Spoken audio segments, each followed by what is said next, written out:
నోరు మూత పెట్టేసిన డాడీ, భయపెడుతున్నా డాడీ, ఊపిరాలేదు డాడీ అని చెప్తా ఉంటే ఒక కన్న తండ్రికి ఏ రకంగా ఉంటారో ఒక్క రొంత ఆలోచించండి. అందులో వీళ్ళు పోలీసు వాళ్ళు ఏం చేయలేకపోయా, వీళ్ళు పబ్లిక్ చేసి ఈ మాటలా మాట్లాడేది ఒకటి. అబ్బా, ఇప్పుడు నిర్ణయం తీసుకున్నా, నా బిడ్డ జీవితం నాశనం చెయ్యాలి అని అనుకున్నా, అతని జీవితం ఉండకూడదు అని అప్పుడు నిర్ణయం తీసుకున్నా.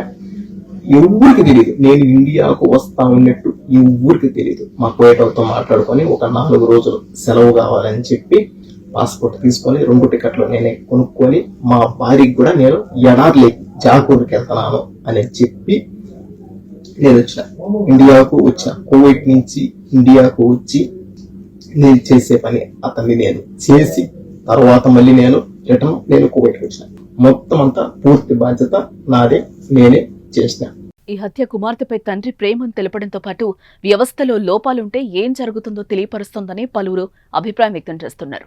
పోలీసులు పట్టించుకుంటే హత్య జరిగేది కాదని, ఆంజనేయులు హంతకుడిగా మారేవాడు కాదని చెప్తున్నారు. మరి మీరేమంటారో కామెంట్ చేయండి.